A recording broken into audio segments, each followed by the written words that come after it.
We welcome you to this celebration of life in honor of Olivia Michalchuk and Brendan Berg. Thank you for being here with us tonight to gather in their memory, to share in music, tributes, and words, and to reflect on the love and joy they gave us so freely and to so many. My name is Vanessa Kuzina. It's my honor to join you this evening as MC. I shared several communities with Brendan and Olivia. Our threads are interwoven in the music and creative communities, the South Osborne community, and the Ukrainian community. I only learned last night that Olivia and I share family ties in Cooks Creek. While I wish I had known this long ago, I am grateful for this embroidery that ties us. I saw Brendan about a week before he passed, and we shared one of his famous Brendan hugs and a smile, and a catch up more soon.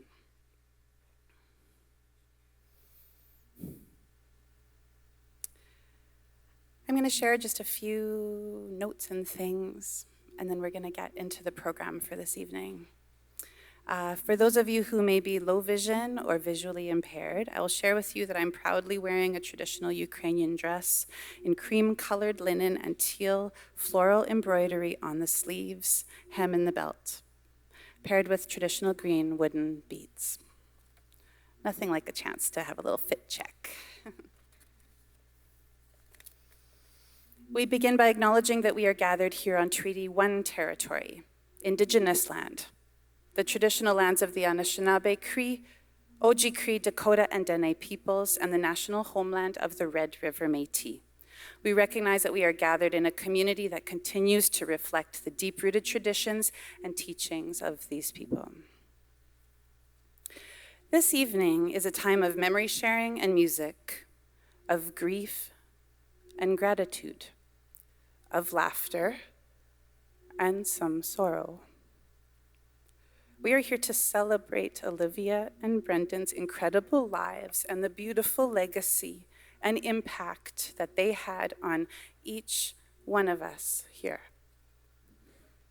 You are all joining here tonight with different connections in your own way. Some as immediate family and loved ones. My deepest gratitude and sorrow and condolences to you. Some of us as very close friends and collaborators, bandmates, and some are joining this evening as they feel the weight of the collective community, grieving alongside one another. You aren't alone here. Know that Brendan and Olivia's ties will surround you here tonight and moving on from today and always. You should have each received a program for this evening's celebration of life. There will be tributes and performances provided by loved ones and collaborators and band families. Olivia and Brendan's communities came together over the past days to plan and organize this evening with truly heartfelt thought and care.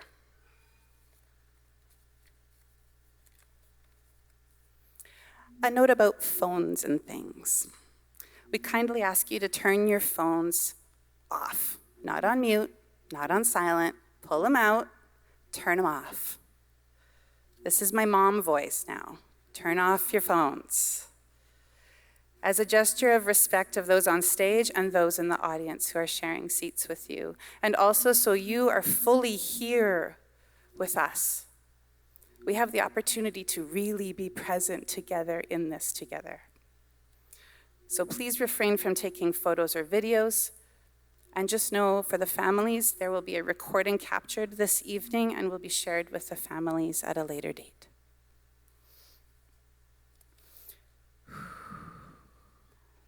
Take a breath.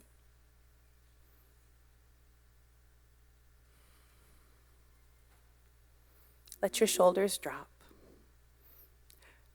And feel the presence of the community gathered and in shared remembrance and in love. Acknowledge and greet your neighbor. All are welcome here just as you are. If you need to stand up and have movement or take a breather at any time, please feel free to do so. There is space more and to move in the lobby areas or in the back as you need. This is about caring for each other. Do as you need and be as you are.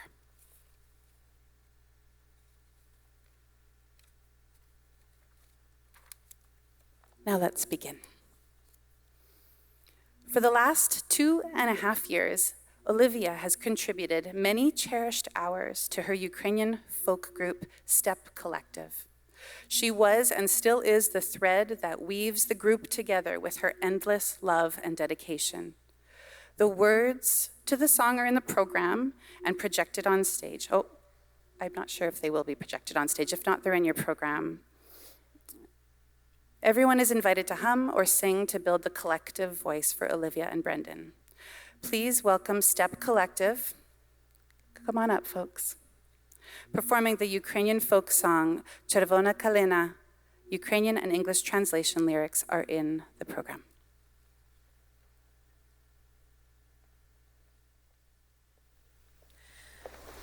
This song is a traditional ritual funeral and mourning song from Trembovля, Luhanska Oblast, which is the east of Ukraine. And this is Kalina and Chlib, honoring Olivia and Brendan. We are offering to them.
It's okay to clap.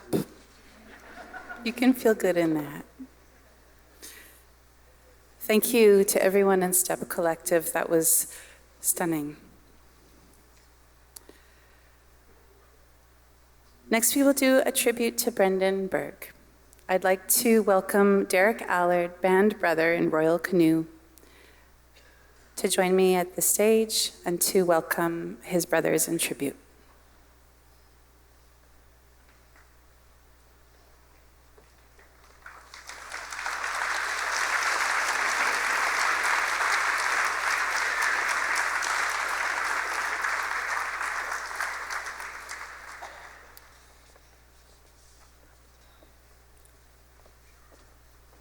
I first met Brendan in the fall of 2001. It was at the Academy Coffee Company, and I was playing music with Jesse Matus. And we needed a bass player, and we all really wanted to be in the Dave Matthews Band. And that still remains true.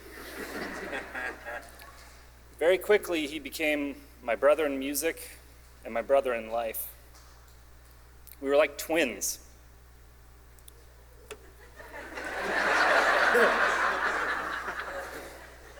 Yes, too bad for me, because it looked like a lot of fun. Throughout the next years, we were able to do so much together. Everything, inseparable. We were able to grow as people. It's very clear, and has always been very clear, that his reach has been massive. And he's touched so many people and has so many deep connections with friends and family. Passion for music, art, food, travel, Lumbercats hockey. And I was lucky to have a front row seat for all of it. His work in the local hospitality industry helped forge a lot of very close and meaningful relationships in his life. And it also paved the way for a lot of opportunities for truly memorable food and beverage experiences all around the world. To share some thoughts on that, I'd like to introduce a longtime friend and colleague, Mike Robbins.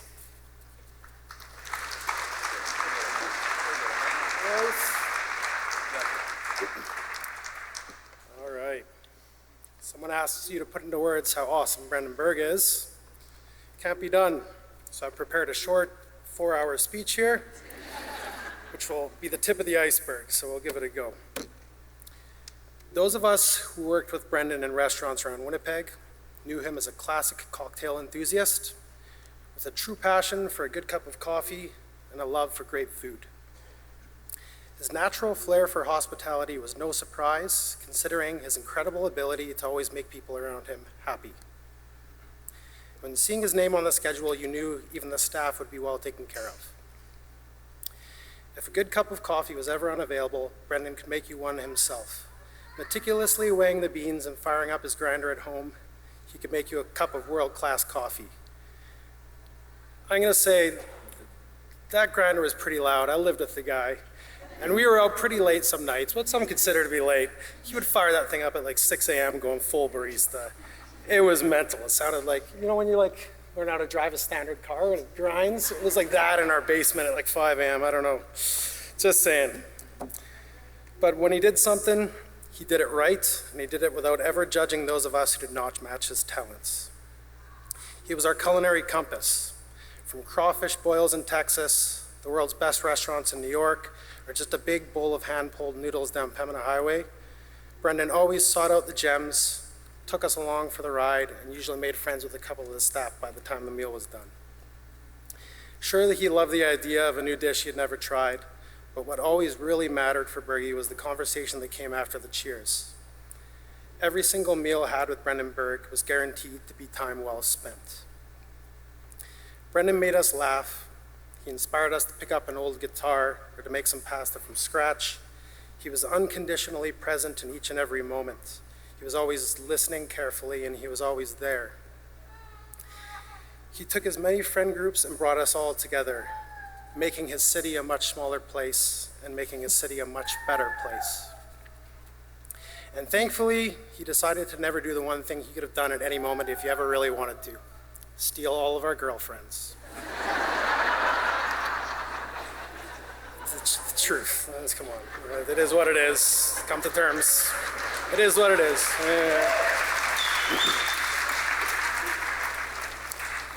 I always loved returning to our old Rathgar house to see the home he and Olivia had built together. Expired mustard was replaced with homemade pickles. My old KD boxes turned into honey mushrooms they had foraged themselves in Birds Hill Park. A tradition passed down through generations in Olivia's family and now part of their shared story together. On one visit home, I was greeted with one of those famous Bergie hugs and the offer for a nice beer outside. It sounds normal, but it was mid-December, minus 30. Pretty weird behavior, but fine. Olivia's greeting was slightly different and pretty straight to the point. Not even hello. Mike, how many pierogies? I was like, okay, I'll have 2, please. And I was just met with a look of disdain. You'll have 4. All right, cool. Didn't matter, we were going out for dinner. I had 4.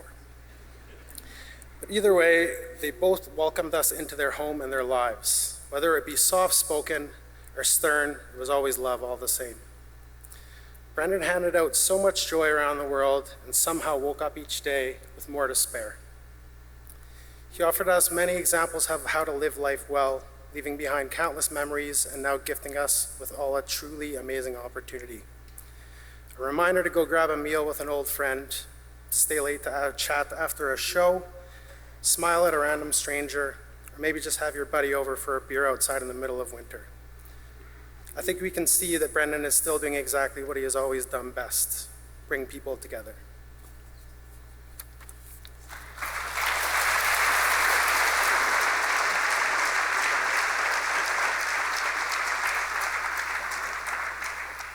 It was early in 2010. Brendan and I were on a road trip. We flew down to Dallas, Texas to pick up a truck for someone and drive it back. And it was on the way back that I told him that I was joining a band called Royal Canoe.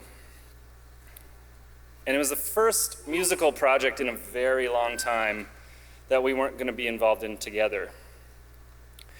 And on the way back, I was listening to some songs, preparing for my first rehearsal with the band, and Brendan very bluntly told me that he really didn't like the music.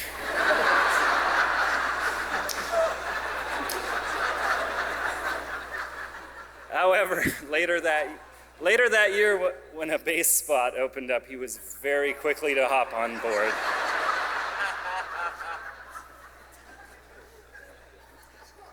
Brendan, I never knew this. I'm so hurt. Oh boy. Brendan was our dear friend, our bandmate, and our brother over the past 15 years in Royal Canoe. It was a tough day yesterday for all of us as we laid him and Olivia to rest, but today we're here to celebrate their lives. And I'm sure Brendan is out there somewhere with a big smile on his face, looking down on all of you with the full balconies, knowing that he and Olivia managed to sell more tickets to the birth than Royal Canoe ever did.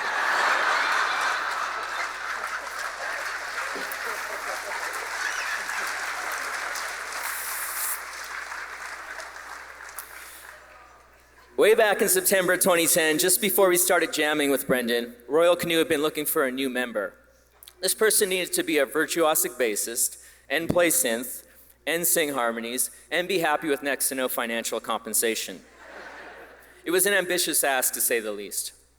But sure enough, at that first rehearsal, in walks this grinning 6'6" Scandinavian prince who had learned every part, dialed every tone, never made a mistake, liked to drive the van, and he worked a couple shifts a week at a Sheraton, so we got half-price deals on hotels for tour. He was perfect, like the band member equivalent of a video game character with his stats all maxed out to 100. But there's so much more to Brendan than just his incredible talents. He was also extremely hot. Like over-the-top gorgeous. If we were traveling all together and met someone who didn't know the band, they would sometimes ask which of us was the lead singer. And I could see their eyes hovering over Brendan expectantly.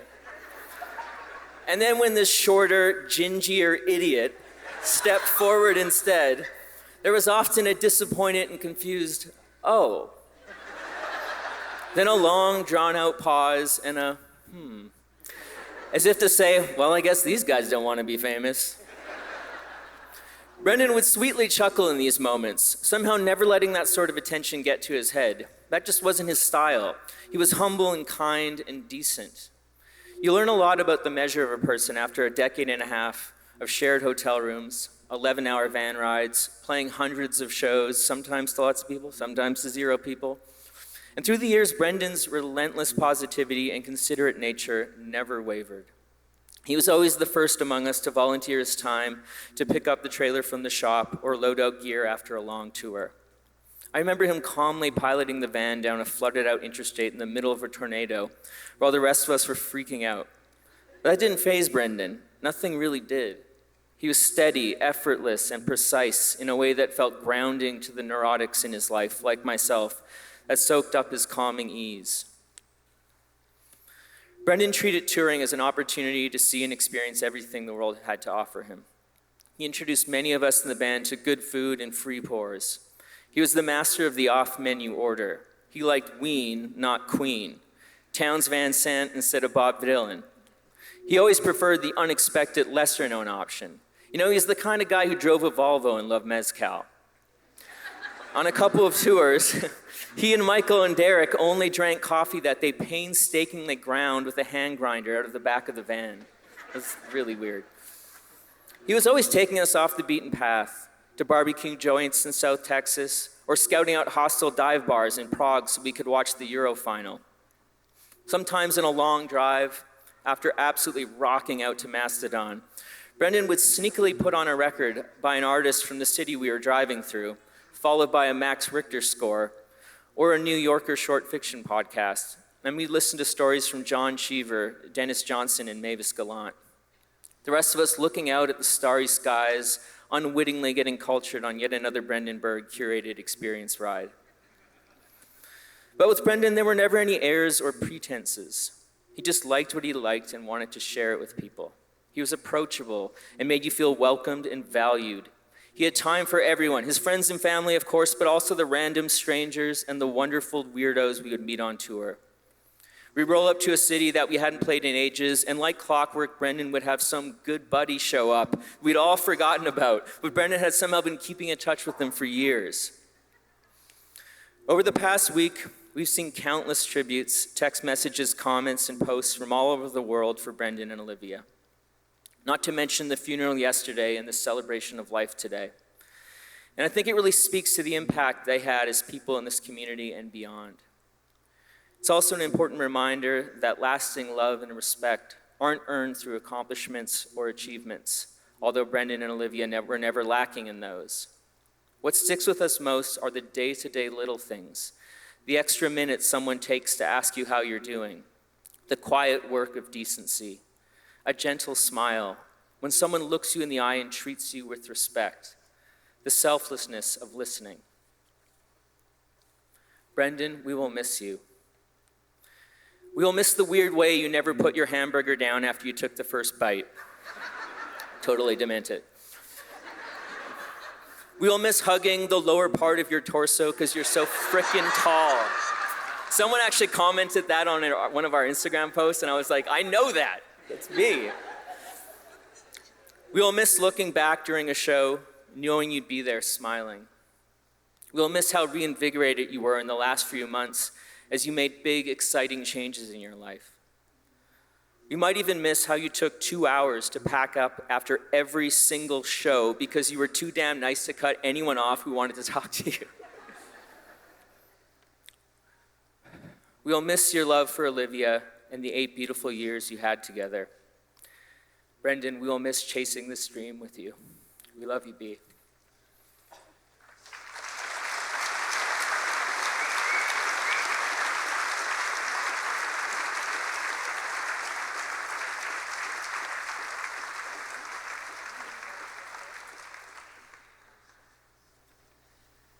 Having the opportunity to create music and art with people and then be able to share it around the world is one of the most amazing experiences and one of the most intimate things that you can do with a friend. And Brendan didn't just do that with our band, but he did it with like every band, including one of our very closest friends and longtime collaborators, JP Ho.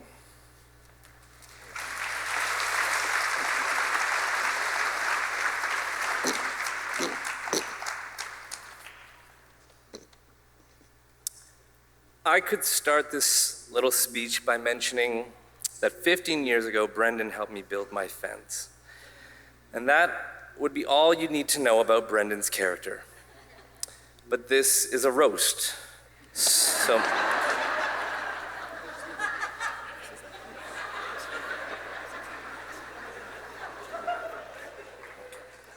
this is not a roast, and I will self-edit as I go.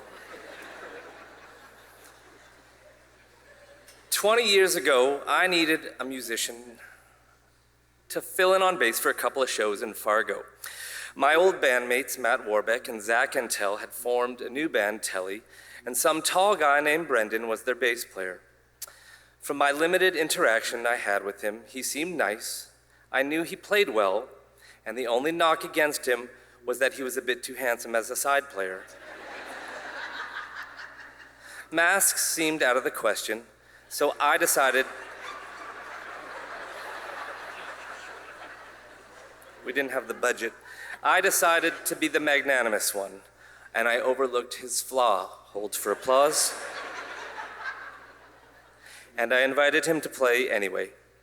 This was the start of a friendship, sharing meals and stages all over the world with our gentle, gorgeous giant. In fact, during his lifetime, Brendan played in over 25 different bands that we knew of, and likely another 25 that we didn't. The genre of bands ranged from country to synth pop, alt-rock to Jewish folk, singer-songwriter to experimental jazz, and literally everything in between, also known as our Dave Matthews tribute band, hold for applause.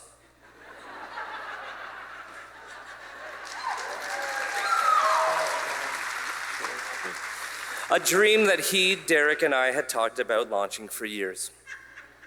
His abilities and eagerness to immerse himself in new musical challenges was inspiring. Many of my fondest memories of Brendan come from our shared time on the road. Victoria to Los Angeles, Austin to Berlin, and so many places in between. As you'll hear tonight, he loved captaining the van. I'd say 98% of the time on tour, he was last to bed and first to drive. I'd like to think he chose this role because it was another way that he could take care of his friends. More than likely, it was for extended legroom. As a side note, was everyone in this room surprised that being 7 feet tall, he could not dunk a basketball? Boom, roasted. Now, the terms independent music and luxury touring are generally not synonymous with each other. Brendan would have none of that. I'll never forget when he brought the fanciest coffee maker in the van, a system, sort of like farm to table, but back bench to front seat. He ground exotic coffee beans in a bespoke hand-cranked grinder, filtered through a strainer that had been made from a rare earth mineral that left zero lingering aftertastes as liquids fell through its tiny mesh filter, into a mug ergonomically shaped and built to NASA's own heat loss specifications. And after 20 minutes, when it finally reached my hand and rolled over my lips onto my palate, it was just a cup of coffee. In fact, I actually remember thinking, this is a terrible cup of coffee. Oh God, how much did he spend on this system? Will he be able to cover his rent this month?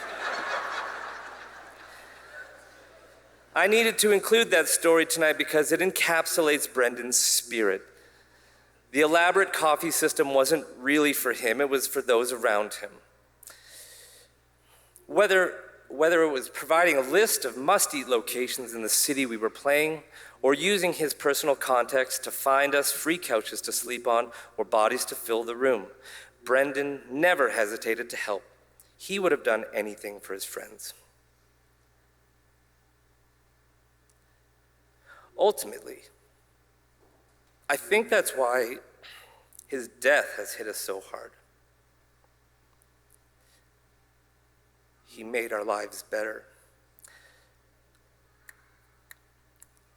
My life is tied directly to him, his generosity and determination to see me run my race. In fact, this past December, we needed a stage manager for our insane little holiday show here at the Bird. The day of dress rehearsal, our stage manager, Steve, fell ill, and I asked Brendan if he could fill in. This was not his purview. Dozens of costumes, double the amount of cues, and over 100 people under his direct supervision. He was scared, but he said yes. He saved the show.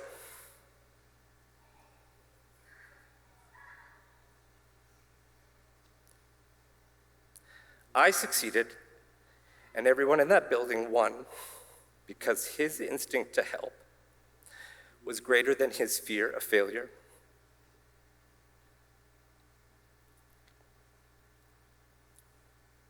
Brendan, thank you for never turning down a gig, for the adventures between shows and tours, for validating this dream, for sheltering me.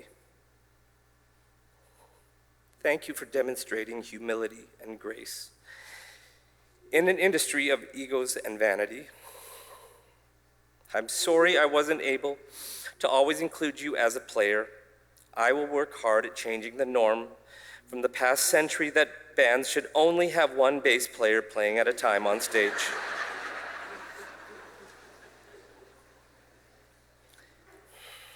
You were one of the greatest lions and tigers, and I will miss you forever. Thank you. I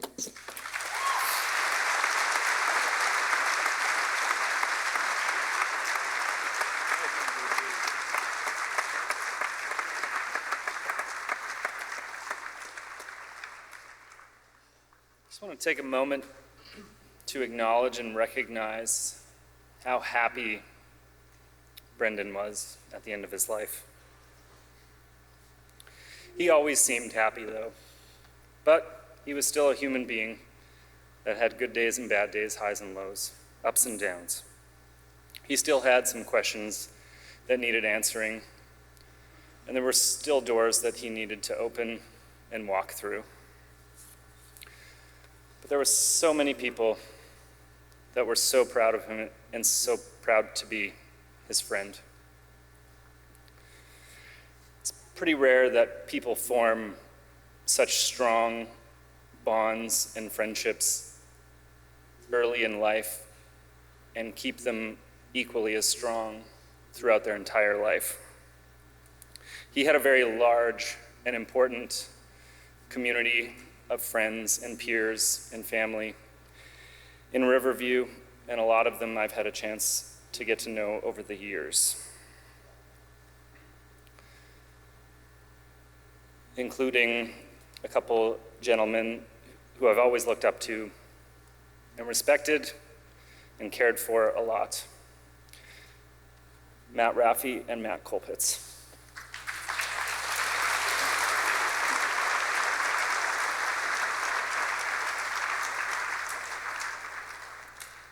Thank you all for coming. My name is Matthew Raffi. I want to start by speaking on behalf of Brendan's mom Louise and Olivia's mom Donna. They asked me to share how grateful they are for the outpouring of love and support they have received from family, friends, and the community. They asked that I thank the leadership, staff, and volunteers at Season's Funeral Service in Oakbank, Saints Volodymyr and Olcha Ukrainian Catholic Cathedral, the Burton Cummings Theater, and the Park Theater. They specifically wanted me to thank those organizations for the guidance and support they've received during this extremely challenging period. I met Brendan when we were 5 years old and attending kindergarten at Riverview Elementary School. He was one of my closest friends for as long as I can remember. Brendan was many things to many people. He was a son, the baby, to his parents, Aaron and Louise. He was a little brother to Stephen and his spouse, Corey, and a partner to Olivia. Matt already referenced that Brendan was a hugger, and if you knew him, you knew that.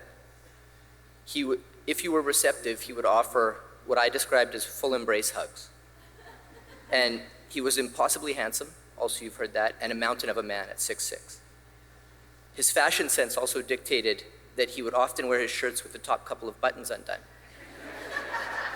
which meant that if you were not a match to his 6'6" frame, then you would have enjoyed one of those full embrace hugs with your cheek on his hairy chest.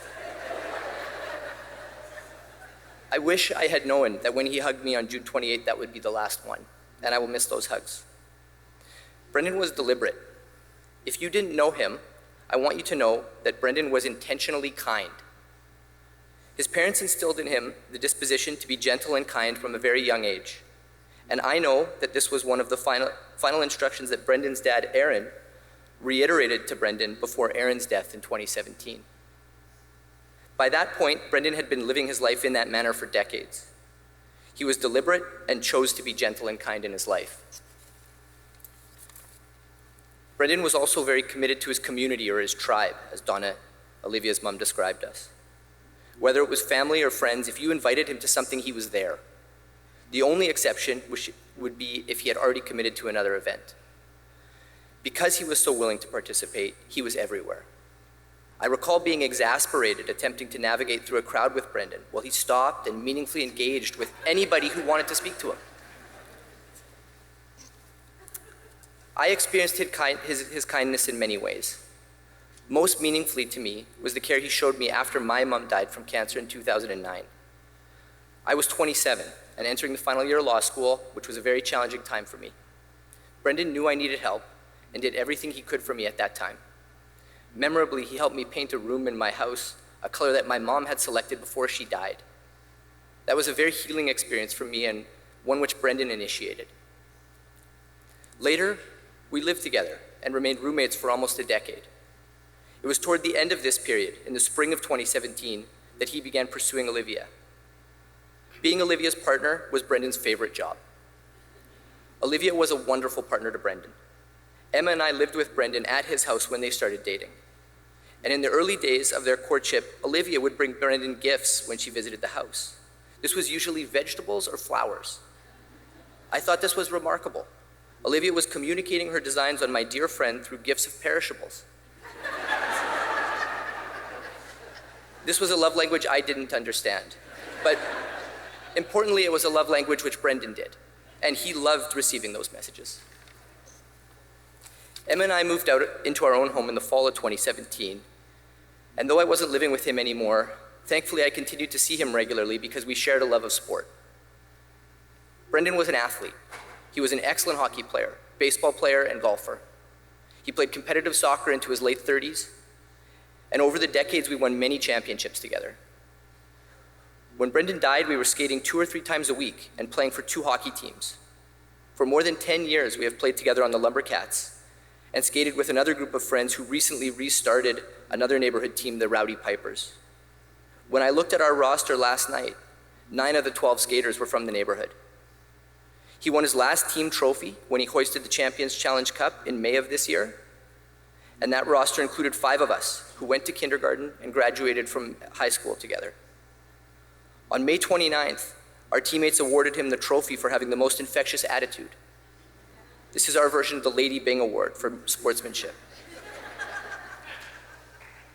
I know all of his teammates from the Lumbercats, the Rowdy Pipers, and our regular Wednesday skate are mourning the loss of our dear friend. Brendan and Olivia enriched the lives of those who knew them. I'm thankful for the support and love they showed me and my family over the years. Please remember, you choose your friends. And if Brendan chose you as one of his friends, you were lucky to have him in your life for the time you did. I cherish Brendan's role in my life and regard my friendship with him as a blessing. Goodbye, Olivia. Goodbye, Brendan.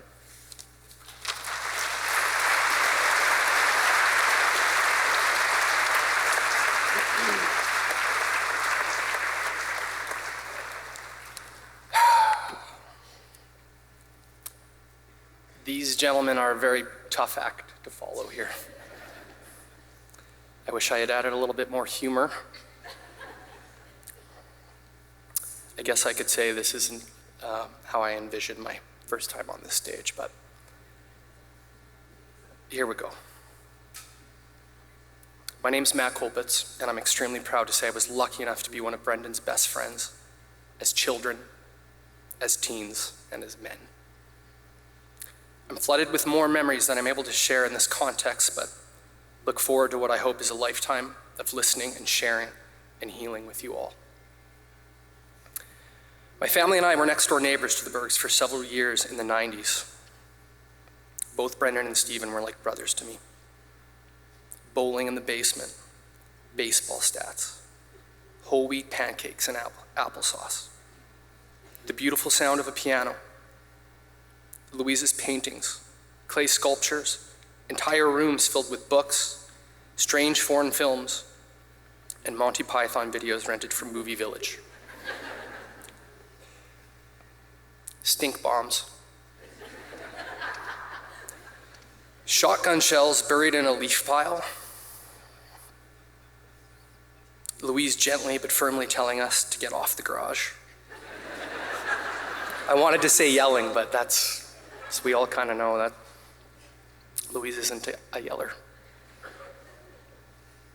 These are all a fraction, a tiny glimpse into the cherished memories I have of both Brendan and his family.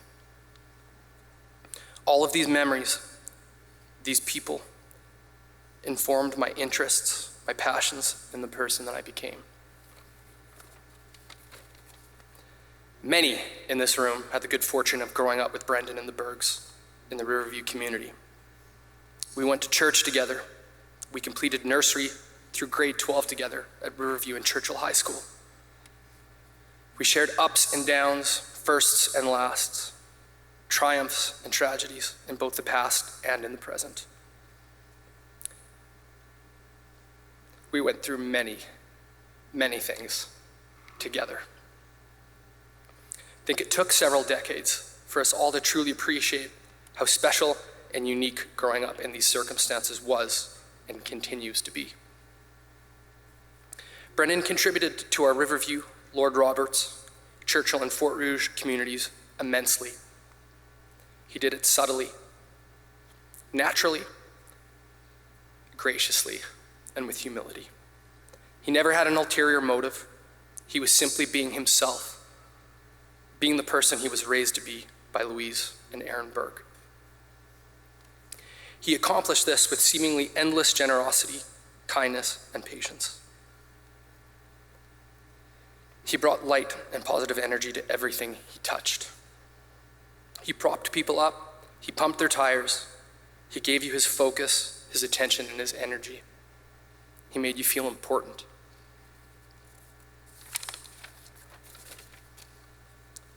I feel like he even did this for people he barely knew, to strangers. He enriched and improved our moods, our perspectives, our songs, our lyrics, our meals, our tastes, our teams, our culture, and our celebrations. I truly can't think of a single moment in my lifetime where he intentionally did anything mean, cruel, or even inconsiderate to anyone, ever. Far too recently, we lost another of our dearest friends, Barry Arkley. As I stood up to give his eulogy with Rafi less than 4 weeks ago, Brendan was sitting right beside my wife, Jen, and held her hand tightly the entire time. As Jen put it, this encompassed a lot of who Brendan was to her, and maybe to us all. Someone who could provide a quiet comfort, a reassuring presence, warmth, and love. He was an absolute gift to us all. Brendan was in the second band I was ever in, called Gherkin.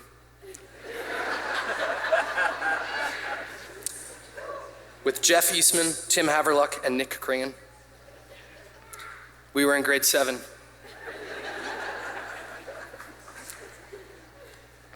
Gherkin is also the only band I've ever been kicked out of. Which I know for a fact Brendan was deeply opposed to. For the record, they were a much, much better band without both Nick and I. Later in life, the fact Brendan was willing, or even more so, that he wanted to make music with me was the ultimate validation.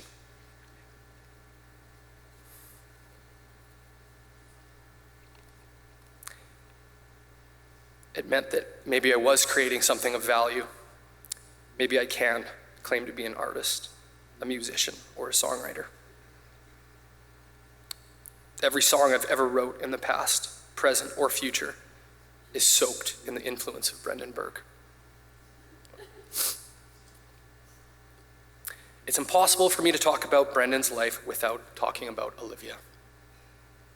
They were an amazing combination that complemented each other so wonderfully.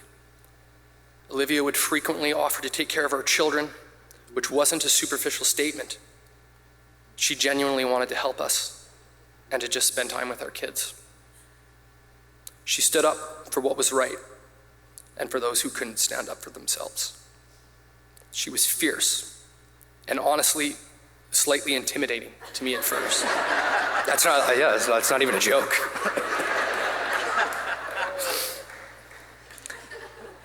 But she made me a stronger person by demanding that myself and everybody else earn her respect. I'm proud to say this was something I know I was able to accomplish. Together, they were a force to be reckoned with. Didn't lose it this time. In closing, Brendan, thank you for helping me become the man that I am today. I owe you so much more than these words and my gratitude, but I also know you'd ask for nothing in return. Thank you for enriching and helping to shape the lives of all the people in this room. We're all eternally grateful for your gentle but potent touch. Brendan, Olivia, we love you deeply, and I hope I can speak behalf on all of us when I say, in your names, We will continue to spread your love and constantly strive to make the world a better, more beautiful place.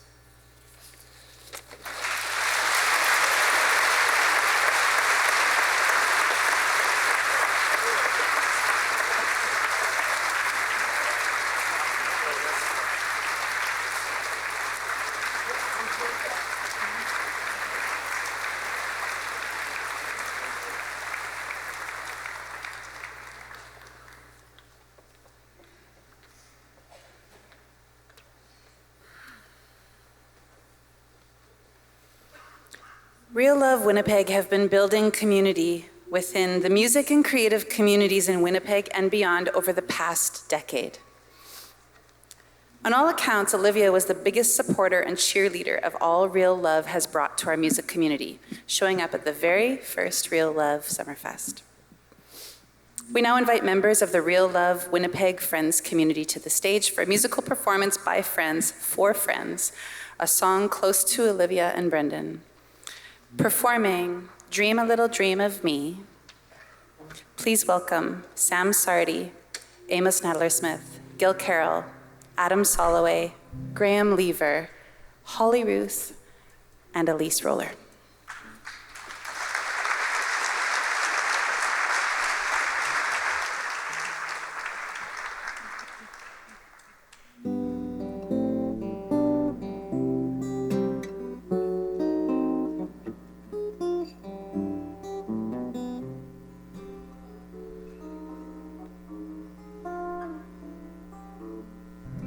Stars shining bright above you.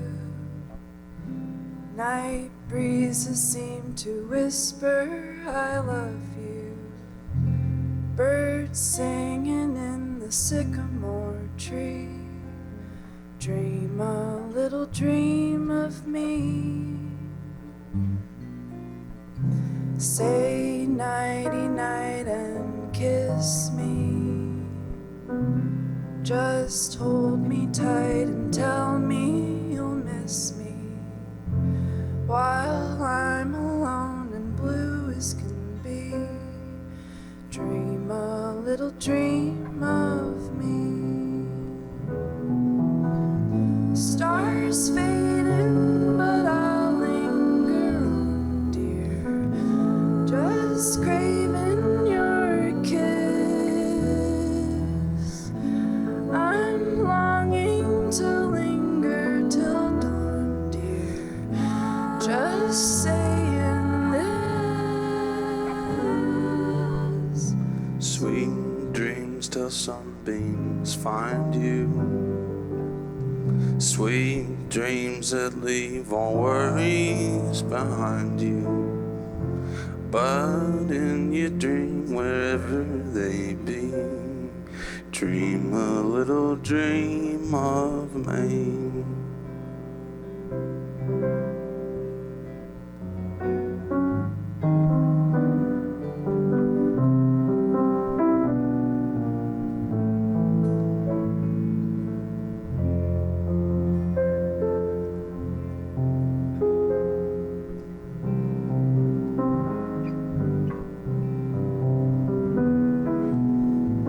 Stars fading, but I linger on, dear. Still craving your kiss. I'm longing to linger till dawn, dear. Just saying this. Sweet dreams till sunbeams find you. Sweet dreams that leave all worries behind you. But in your dreams, wherever they be, dream a little dream with me.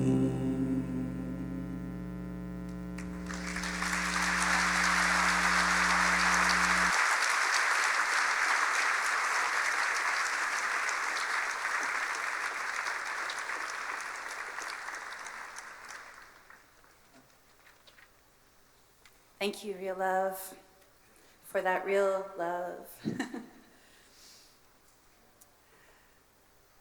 Whew. We all knew, and what we've learned is how Olivia was a best friend to many, an incredible supporter and nurturer, and there are many stories to tell, and some that maybe won't get told. I'd like to welcome a few folks to come up to the stage to share a tribute to Olivia. I'd like to welcome Jana Kaminsky, Russell Michaelchuk, Hilary Sain, Brian Gluck, Elise Roller, to share a tribute to Olivia.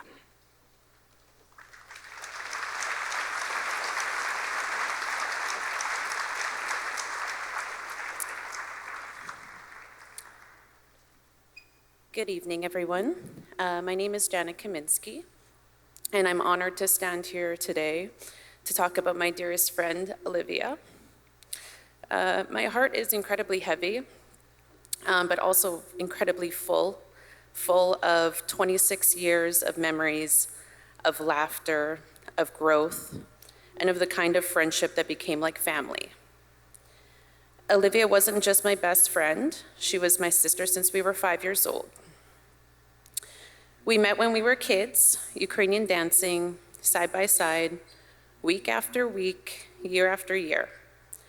Our lives became a rhythm of long practices, sore feet, and the pure joy of performing together on stage. We traveled to competitions with excitement in our hearts and matching little costumes in our bags, cheering each other on through every spin, every misstep, and highest marked trophy we won. But our bond didn't stay confined to the studio. We had endless sleepovers and hangouts and spent summers camping in Birds Hill Park. We made up countless ridiculous dances, always found adventure, and dreamed wildly about our future. Our late night talks were when I really got to know her heart, a heart that was strong, protective, and endlessly generous. Olivia was a force. She had a spark that lit up every room. She was quick-witted, always ready with a comeback, or some hilarious one-liner that made you snort laugh at the worst possible moment. She was brave, fiercely loyal, protective, the kind of woman who wouldn't just stand beside you. She'd walk in front of you if she thought there was something you needed shielding from. She taught me how to be bold, how to trust myself, and how to lead with kindness even when the world felt unkind. She undoubtedly made me a better person. Olivia was known to give incredibly sound advice, the kind that hurt a little bit because it was a bit too honest at times, but always exactly what you needed to hear. Olivia knew me better than I knew myself, always did, and she never let me pretend otherwise. And what's beautiful to me is that I knew Olivia as a child, a football-playing, folklorama-loving, basketball enthusiast who loved to Ukrainian dance, but when she became an adult, she didn't really change much. She only grew more confident, more beautiful, more unapologetically herself. That same fearless spirit, just louder, wiser, and more radiant with time. She gave me courage when I had none. She held me up when life felt too heavy. And she never stopped showing up, not even when I made it hard for her because I can be kind of stubborn. Her presence in my life helped shape who I am, and although I feel her loss immensely, I feel her love even more. So I say goodbye to my best friend with deep sorrow, but also with the deepest level of gratitude for the years we had, for the laughs and dances we shared, our ridiculous adventures and late night calls, the advice I never asked for but always received, and for the kind of love that doesn't fade with distance or even with death. Olivia was a once-in-a-lifetime kind of soul. She will be missed beyond the reach of words, but never ever forgotten. Olivia and Brendan, I love you both so, so much, and I will carry you both in my heart forever, until we meet again.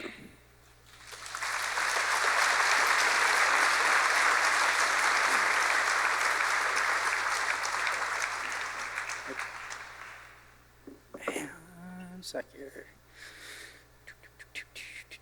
So, Olivia used to always tell me that I was actually the worst storyteller she ever heard. So here I am telling her life story. I mean, I had none of the artistic ability like Brendan or Olivia, but yet here I am. I've got 2 levels of Burton Cummings Theater, telling Olivia's story.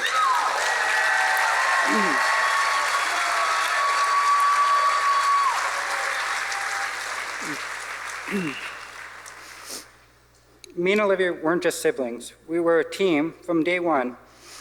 We're only a year apart. We did everything together, side by side, always through the chaos, joy, and childhood. The awkward years of growing up into the adulthood, where we each other's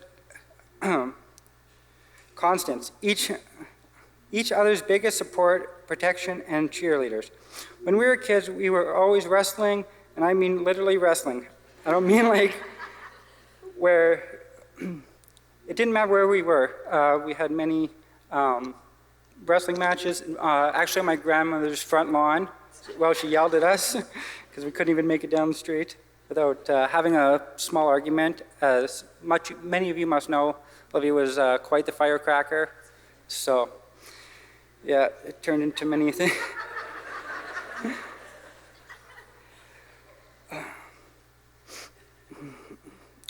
So one time, during the heat of battle, me and Olivia were wrestling, and she, as you all know, she was a Ukrainian dancer, so she had legs like a professional swimmer, and well, she swung her foot and kicked me square in the eye, so my eye literally was almost swollen shut. So I had to try and not tell people, but make up a story on how I didn't get my ass kicked by my sister. So,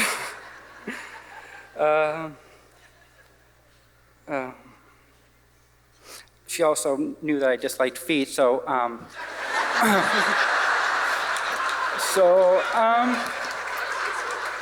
my thing was I like to lay on the floor in front of the TV, so she would purposely drag her foot across my face and then take off running as fast as she could because she knew I was coming in right behind her. But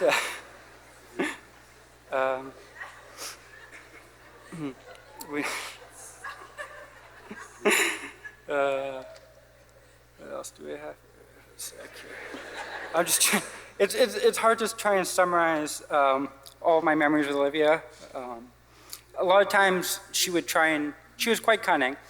She would say, "Hey Russ, let's go to a bar.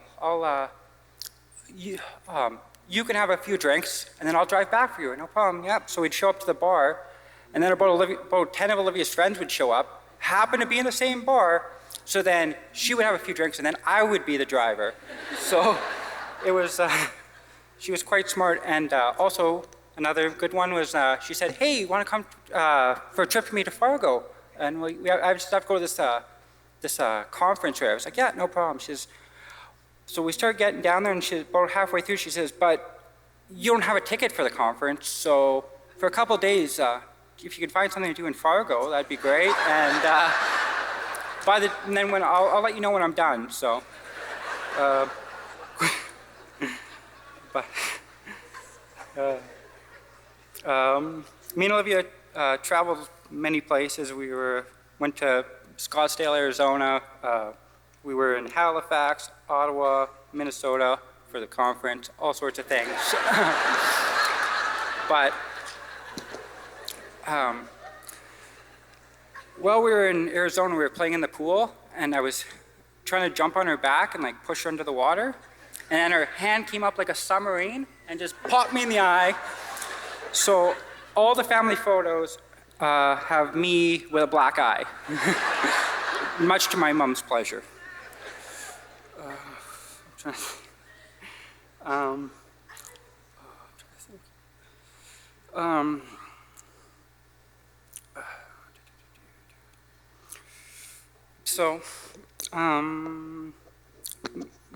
My dad used to take us fishing all the time.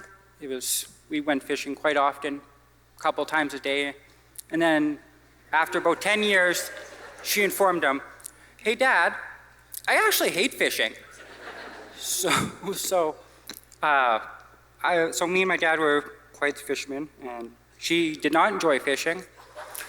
But then I got into wildfire fighting, and Olivia came up to visit me in Wekusko because she needed to unplug from the crazy life she had, where she was constantly going to art things, music things, all her friends. So she said, oh, I'll just come up for a nice little trip. And so we got into fishing. She really got into fishing again because I gave her fresh pickerel and everything. And then I invited her, oh, you want to come for a drink on the fire base with us? I'll have a good time. And turns out she was a better friend to all these people than me. They definitely enjoyed her company a lot more. She was a lot more fun. So, so it was, yeah. And then they always say, oh, you get your, sorry, my mouth's a little dry. You should get your sister to come back, come hang out with us. They never said, hey, Russ, want to come hang out with us all the time and have some drinks? So Olivia was definitely quite the people person. She was also very happy when she found out that she was going to be an aunt. She cried quite a bit, and her nephew was definitely a large part of her life, and she definitely enjoyed teaching him and taking care of him. She was quite the nurturer. With Brent, and then Olivia was quite the firecracker, and Brendan was quite the gentle soul. So first, I'm quite surprised that he constantly had the smile like that on his face. Because I grew up with her, so. They were the perfect pair, and I knew that they loved each other. Many times, Brendan definitely became a part of our family, because sometimes Olivia wasn't feeling well, and Brendan still showed up to the family dinners. And so Brendan was more than just a brother-in-law to me. He was more like a brother, and they will both truly be missed, but I am thankful that they will forever be together, where they can smile, tell jokes, and make many more memories together. Thank you.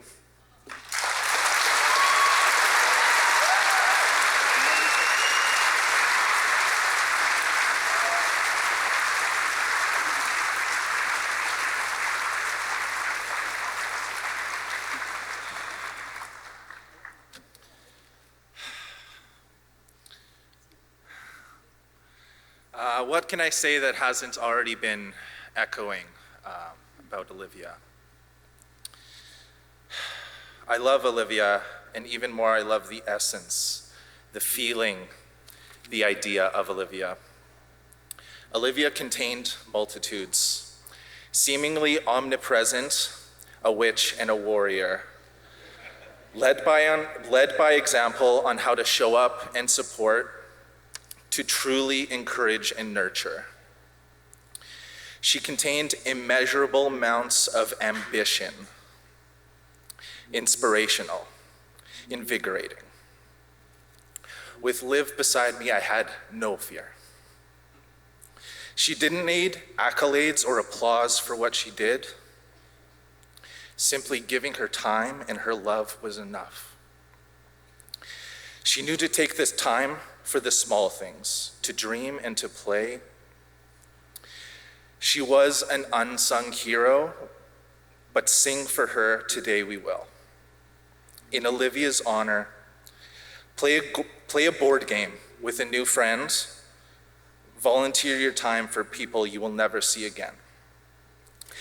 Give yourself freely, not just your time, but your spirit. Speak without inhibitions, keep yourself and others honest. Channel your courage. Do the thing in order to make the moment. Things will remain until they don't. The moment will become memory, and that feeling will last. The idea will last.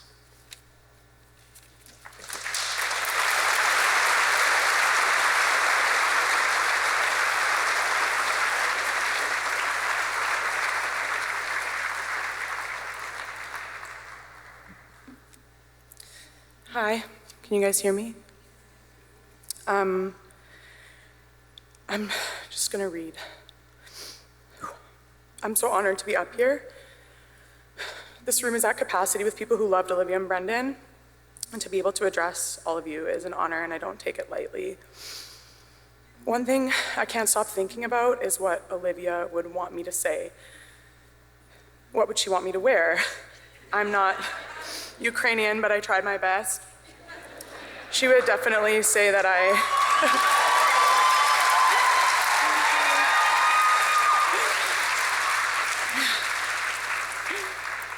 She would definitely say that I was appropriating Ukrainian culture tonight. And she would be right, She was the best karaoke duet partner. We would practice what she called the Devil's Harmony for weeks, only to go to karaoke at the Goodwill on a Wednesday to perform to like 3 people, like one person in the back. We tried so hard. She'd probably want me to sing Fifi Dobson up here, but I won't. What would she want me to say? I'm trying to wrap my broken brain around the idea that Brendan and Olivia could both be gone. I've never felt anything like this, and it's new, and I don't know what's coming, but I do know that I'll miss her every day of my life. So in knowing that this pain will be forever, I've been trying to remember to laugh when something is funny. Certainly I cry when it's sad, and that part is coming easy enough, but it's important to laugh when it's funny. Olivia was one of the funniest people I've ever met, ever. To know her was to laugh with her. She believed in everything, and she strongly believed in the afterlife. And I have no doubt that she is listening, watching, and judging us all tonight. So I'm gonna tell a little story to make us all laugh, including her. Oh God, Olivia and Brendan had a special sound that they would make. And the sound was a code that meant drop what you're doing and come kiss me as quickly as humanly possible. It sounded like this. Oh my God. It was like,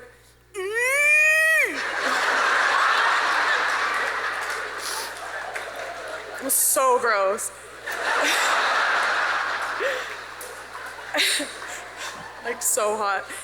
And it would get increasingly louder and more frantic the longer it took to get the kiss. I'm sure you can imagine.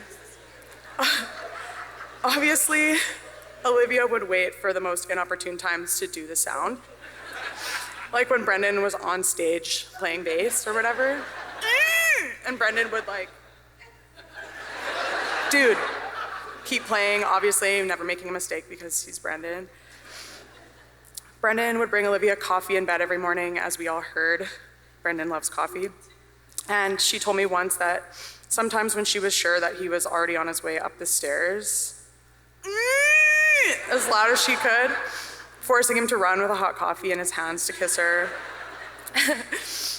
I could imagine Olivia deployed the sound whenever she could get the biggest smile out of Brendan and the biggest kiss.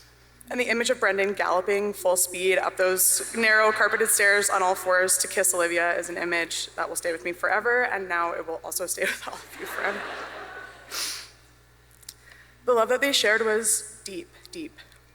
In losing them both, we lost so many of their sacred secrets and so many details of their most private inner world, and that loss is unimaginable. But what we do know is how much they loved each other and how much they made each other laugh. So let's share stories about them. Let's try to remember to laugh when it's funny. Cry when it's sad, but please laugh just as hard when it's funny. I think Olivia would want us to do that. Thank you.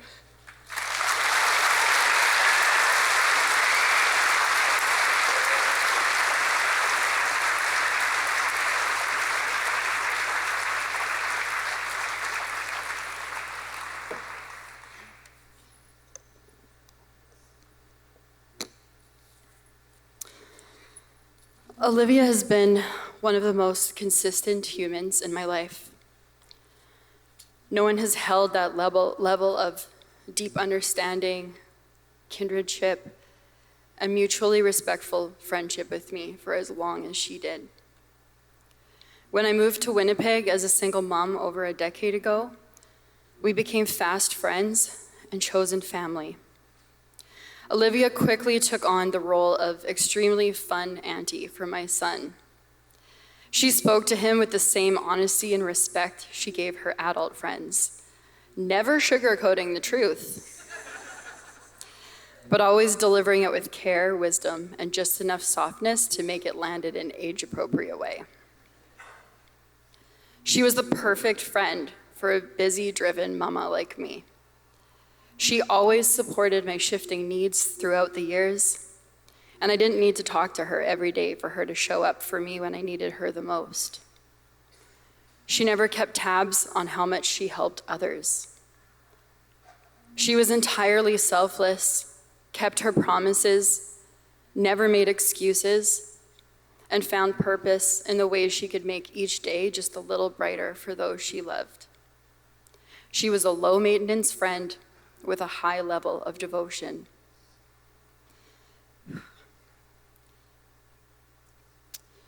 A sisterhood of two very independent, free-spirited women. We understood each other right down to the core. I'm sure I can speak on behalf of all her friends when I say that she was the person you could talk to about the darkest parts of yourself and your biggest secrets, the things you think others might judge you for. But she always conveyed a foundation of unconditional love while offering reflection and support in a super simple, no bullshit kind of a way. I always admired that in addition to her plethora of friend groups and besties, Olivia still prioritized her family. And when she felt torn between the two, she would just bring us together. Thank you to Donna, Tom, your partners, and the rest of the family for letting Liv's friends crash your parties. I can say that collectively, we want to keep crashing them. Russell? Olivia was so proud of you. She talked about you all the time. And I'm sure she's really proud of you today.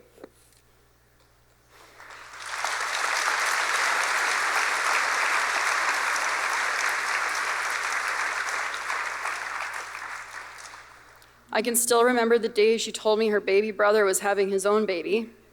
She was both excited and completely terrified. At that time, I was pregnant with my daughter and thrilled that the two of us would have some wee little loves to raise at the same time. Her nephew Bryson became the apple of her eye when he was born, and Brendan followed suit. They became his second set of parents. They brought him to all my daughter's birthday parties, and the last one, even though Olivia was out of town, Brendan still showed up with Bryson, chasing him around a community center filled with a bunch of strangers, annoying toys, and screaming kids, with that same kind smile that Liv fell in love with. While she can never be replaced as Olivia's honorary big sis, I'm determined to show up for Bryson and for the rest of her family in the way that she showed up for mine. Olivia was so smart. I'm gonna miss the hours we spent unpacking a seemingly unsolvable problem, hearing her pull out some random advice from a chapter of life I never even knew she had. I'll miss living vicariously through her confidence, how she seemed to be everywhere at once, making bold choices that I admired. Her laugh, her humor, her razor-sharp wit, and how she was unapologetically ridiculous in the most freeing and joyful way. I'll hold on to how she made me feel sane when the world didn't, how fiercely she protected me, encouraged me, and reminded me who I was when I forgot. It's been 2 weeks since she embarked on her next adventure with the love of her life, Brendan. Some of us have already found the clues she's left behind, as if to echo, use your creativity, try new things, don't take yourself so seriously, be authentic, show gratitude for the little things, experience and instill joy, and most of all, show up for each other with grace and compassion. Live. I want to leave you with the last 5 things Olivia texted to me, as it encapsulates the experience her friends would recognize and cherish. You can just find a zucchini wiener and stick it inside.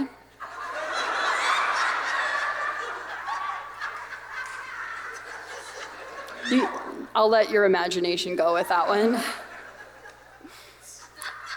Want to go to real love? Ice, ice, baby. Christ, what a babe. And the very last thing she said to me, I can drop some food off tonight or something if you need. Let me know. Love you guys.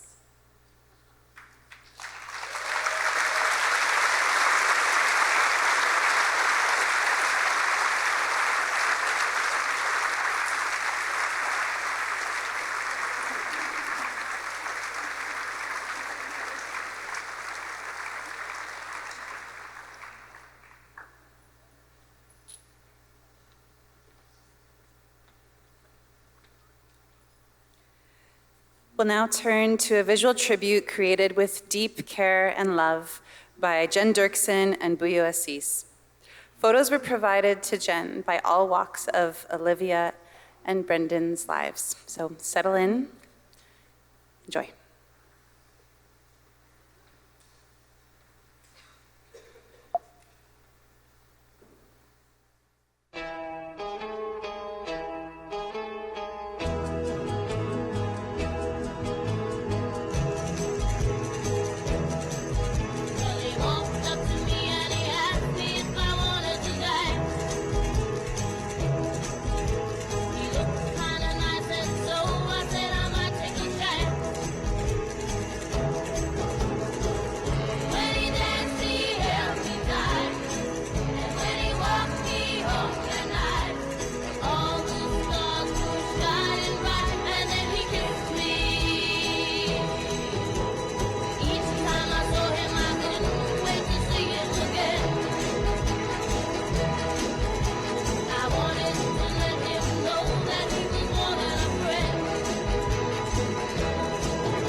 Sometimes it can weigh a ton.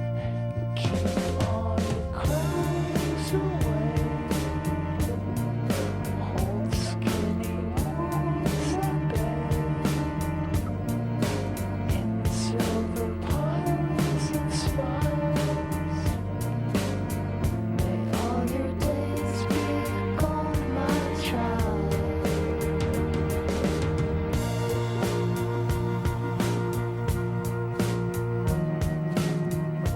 A necklace of leaves, spirits in the trees, and drown all the clocks till there's none. Little Indian in the sun, keep all your cries away. Hold skinny wounds at bay. In silver piles of smiles, may all your days be gold, my child.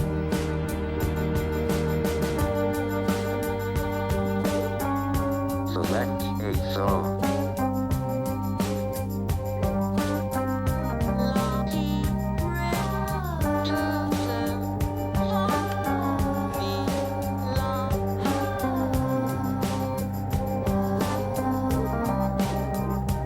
Follow me.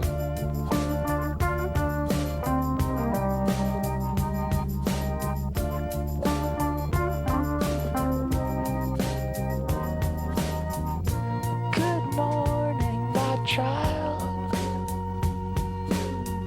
Stay with me a while and evaporate in the sun. Sometimes it can weigh a ton. Keep all your cries away. Hold skinny wounds at bay. In silver piles and smiles, may all your days be gold, my child. May all your days be gold, my child. May all your days be gold, my child. May all your days be gold, my child.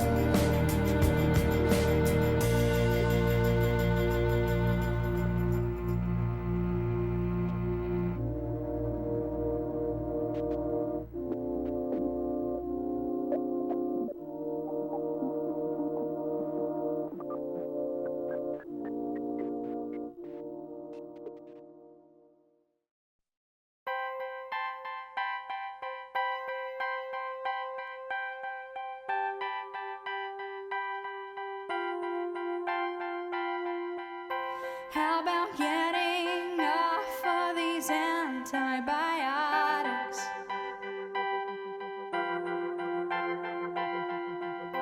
How about stopping eating when I am full up?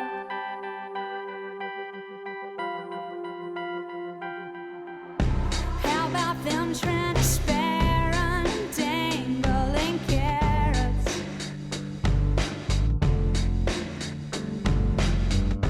How about that ever elusive cutout? Thank you, India. Thank you, terror. Thank you, disillusionment. Thank you, frailty.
was the moment I touched down. How about no longer being masochistic?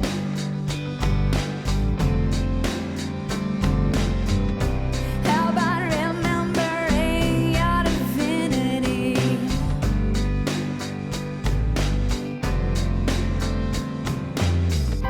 How about unabashedly bawling your eyes out? How about not equating death with stopping? Thank you, India. Thank you, Providence. Thank you, disillusionment. Thank you, nothingness. Thank you, clarity. Thank you, silence.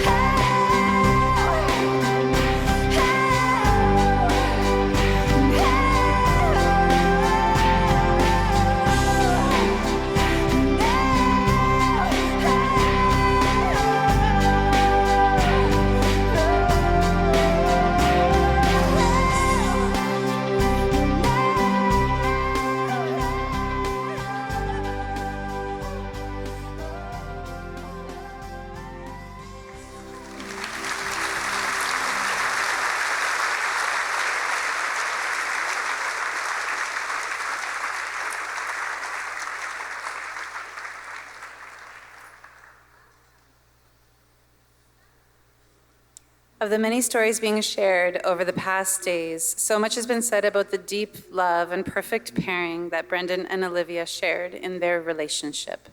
A balance. Please welcome Jen Dirksen, Sandy, and Jillian Toronto to share a tribute to the couple.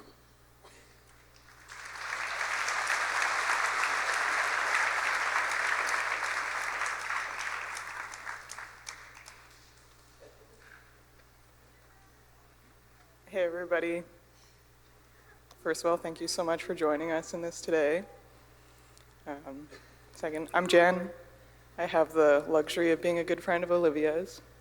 And I'm excited to tell you a little story about when Liv and Bren started dating.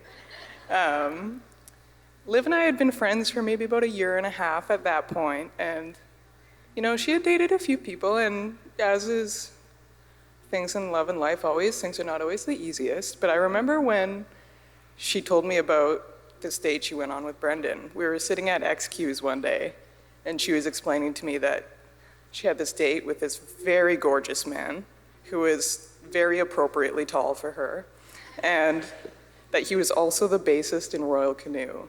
And for us at the time, we were, I mean, still are, but huge Winnipeg music scene nerds. Most of our time spent together going to shows, talking about music, hanging out with our friends who are also performers. And she was very excited, obviously, about dating Brendan, but I could also hear a little bit of suspicion in her voice because she knew just how incredible he was, and she figured he could have anyone that he wanted. So when she was telling me about it, I kind of picked up on a little bit of insecurity, I guess. Anyway, they continued to date, and as time went on, they fell very in love. And Brendan, I think, has proved to her that she is the only woman that he needed, and that they were meant to be together for forever. And that was like a nice way to start, but I feel like things only got better from there.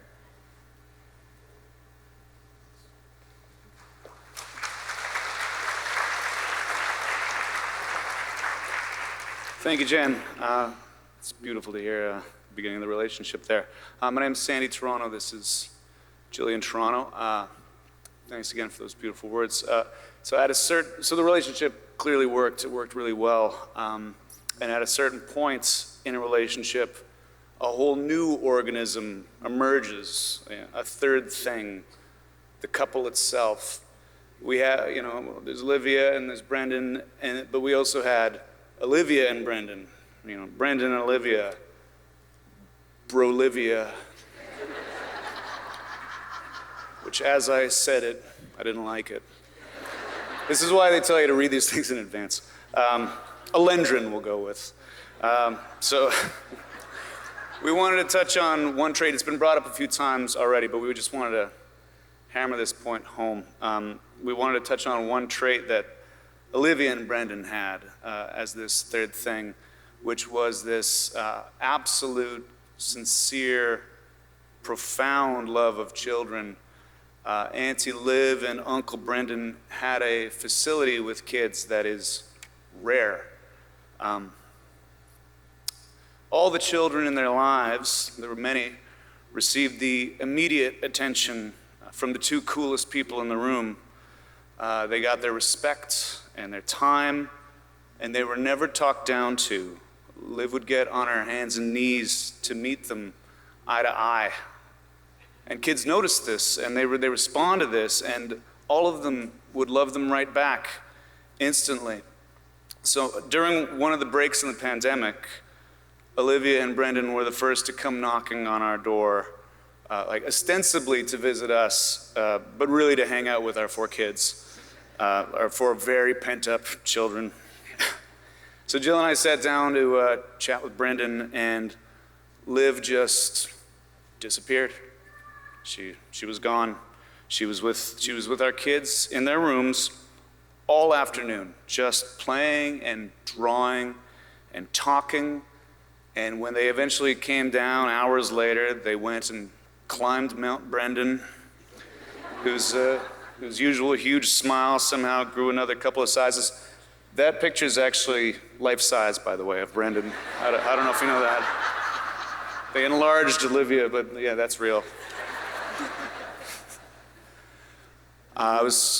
We were scrolling through our texts recently, as we've all been doing, and we were reminded that they had recently found a T-shirt of the band Rush that they thought would look really nice on our son. Folding the laundry just a couple days ago, I suddenly found it in my hands, and I mean, as a Canadian male, Rush already makes me a bit emotional. But holding that little reminder of their constant thoughtfulness, one example of 1,000 we could all give, the tears did come. A couple of years ago, they got their own actual nephew, Bryson, who was their sun, moon, and stars. Our friend Jason told us that most of Brendan's recent texts were just videos of his nephew. That boy is so lucky to have had them. A family of their own didn't end up being in the cards for them, but we've all seen enough to be able to call it. Liv would have been an incredible mother, and Brendan would have been an incredible father. We can add that to the tragedy, but the children that did have them in their lives are each of them better off for it. And this is another legacy left by Olivia and Brendan.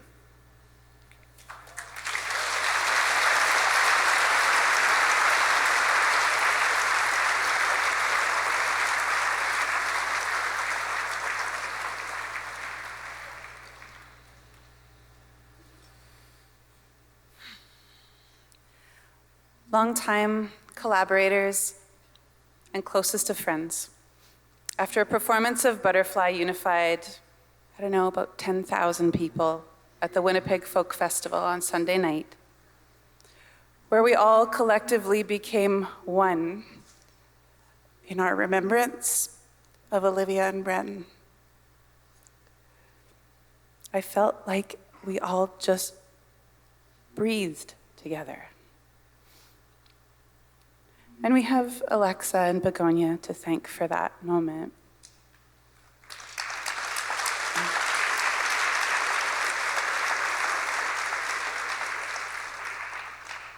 So please welcome Begonia, Alexa Dirks, accompanied by Graham Lever, who will now perform her song Butterfly.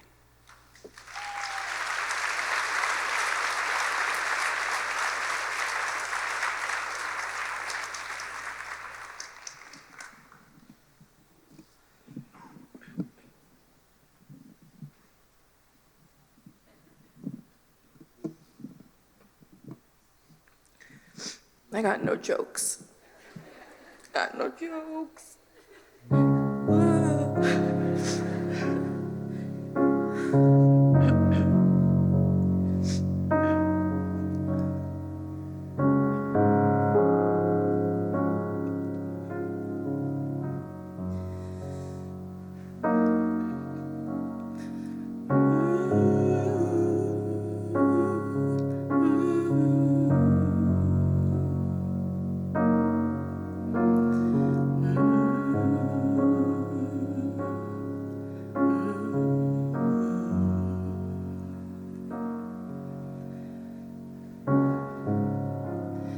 Time floats like a butterfly, stings like salt water in my eyes.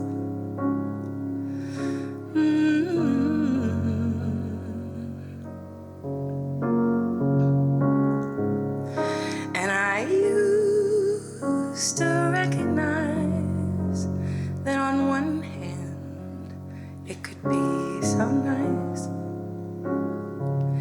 and I felt alive, but now I need to find me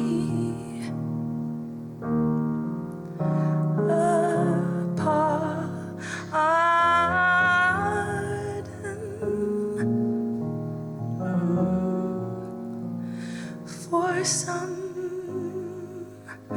for somebody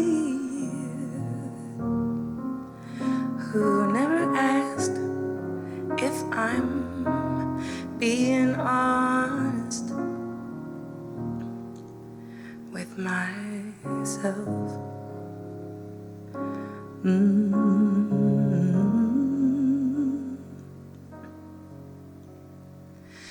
Swore I felt you in the breeze.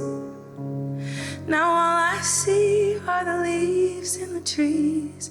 It's funny how we find relief when I just wanted to be seen. Chipped my tooth at the swimming pool, memorized the golden rule, thought I'd show the world the light. Now something doesn't sit quite right, and I need to find me more words to say I'm sorry for all the times I pretended I was so holy.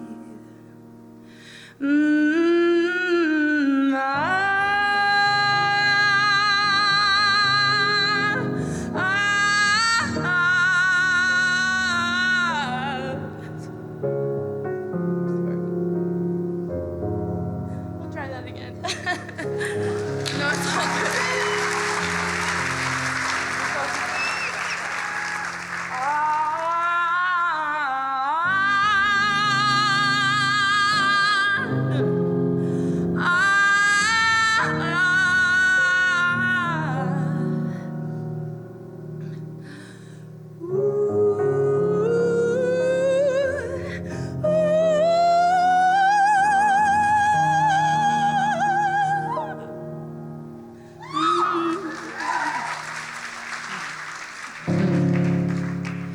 Time floats like a butterfly.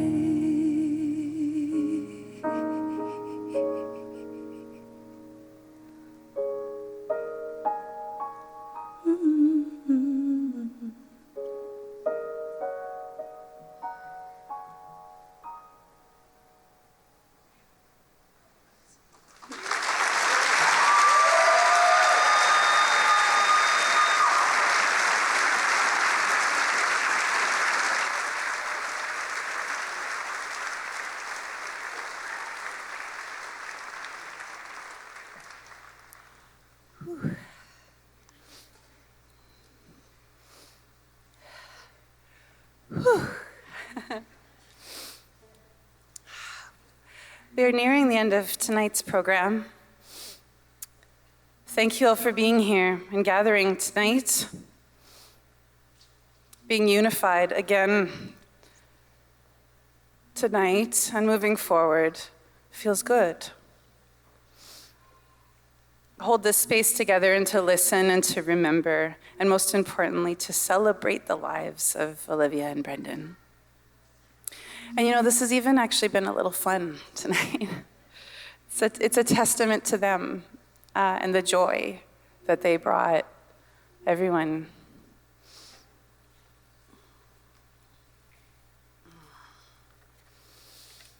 Before we close, there will be one more song performed this evening. I have a few final notes to share.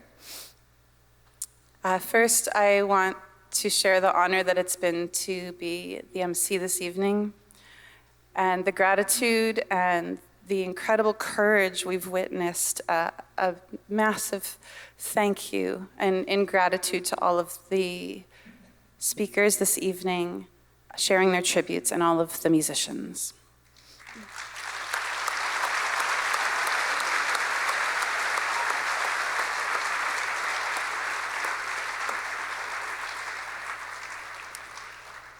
Many of you may have seen what's been shared around on social media today about the blood donation drive. In Olivia's final hours, she received many units of blood, which sustained her life. And this gift provided Donna, the family, the opportunity to say goodbye. And this gift inspired Donna to give a public call out for donation. And this is a thing we can do. In these times we think about, like, what can I do? And this is something you can do. So with thanks to the Canadian Blood Services who are here in the lobby tonight, there has been a Team Olivia, Team Brendan, one team that has been set up in their honor for you, if you're able, and if you're not able, please share the message about donating blood. It's easy to set up. You go to the royalcanoe.com/blood drive site. You'll find a link there to Canadian Blood Services, to the team. You register, it takes about 1 minute, and then you can book your appointment right then and there. I already saw people today sharing about those donations, so thank you. I want to send a thank you out to the Burton Cummings Theatre, to Grant doing sound this evening, to Stephen Carroll stage managing, and to all of the ushers and volunteers who helped make tonight flow so smoothly.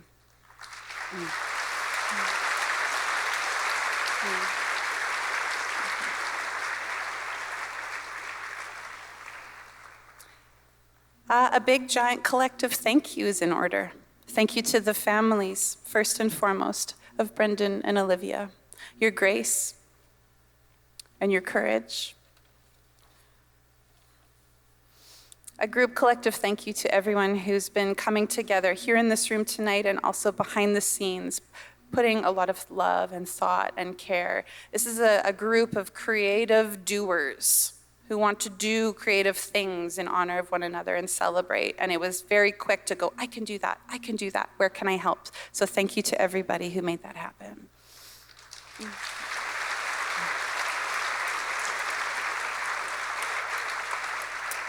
A special thank you to Stu Anderson, who has been our team leader in all of this, making this evening happen.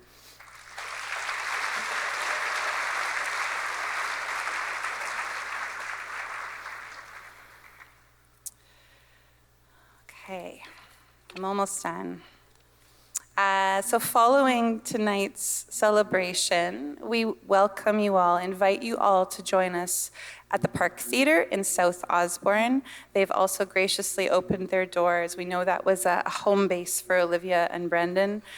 So the celebration will continue there after tonight's program is completed. There is a donation table that is in the lobby. This is just a suggested $5 donation to help cover some of the costs for this evening. Anything that is above and beyond that will be donated on the wishes of the families. A few notes just on as there are, this is a sold out, this is a packed house here tonight. So yes, look at you all. So we want to just take care as we're exiting the space. So I ask that we give space to the reserved family and close loved ones first, who should be near the front of the room. Give them space to exit first, please. And then we'll make our way from kind of the front to back, if possible, please.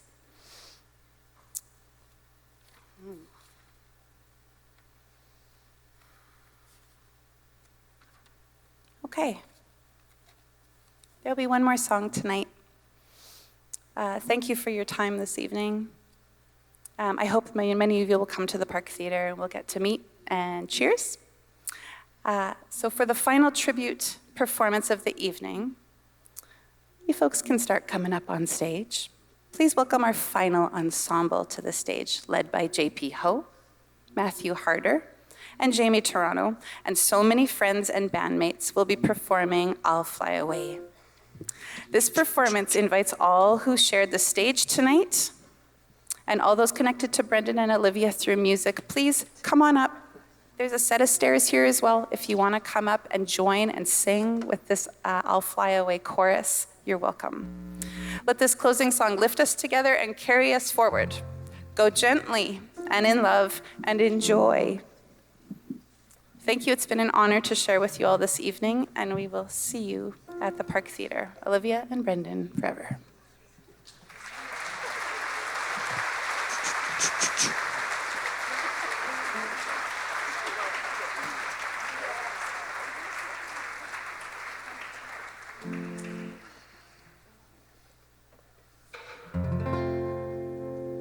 One bright morning when this life is over, I'll fly away to that home on God's celestial shore.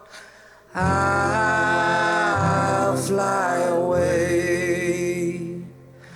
I'll fly away, oh glory. I'll fly away in the morning when I die. Hallelujah, by and by, I'll fly away.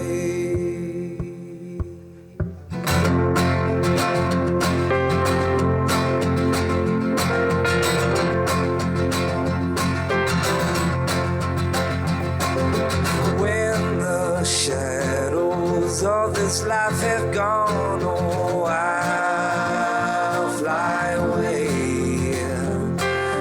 Like a bird from these prison walls, I'll fly. I'll fly away. I'll fly away, oh glory. I'll fly away in the morning when I die. Hallelujah, by and by, I'll fly away. Just a few more weary days and then I'll fly away to a land where joy shall never end. I'll fly away. I'll fly away, oh glory. I'll fly away in the morning when I die. Hallelujah, by and by, I'll fly away.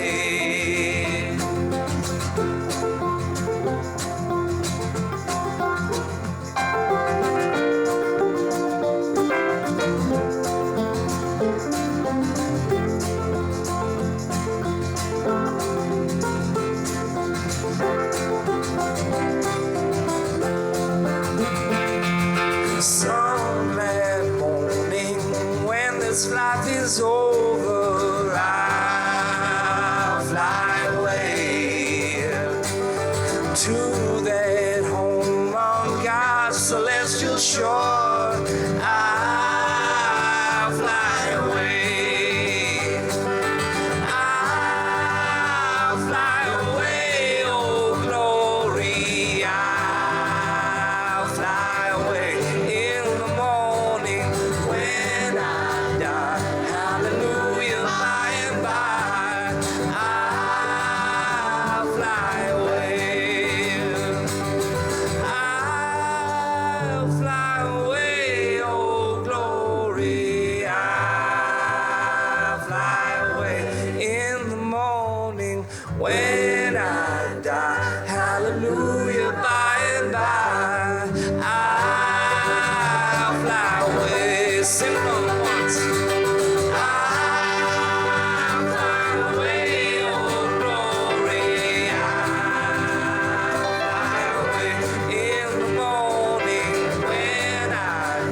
fly away.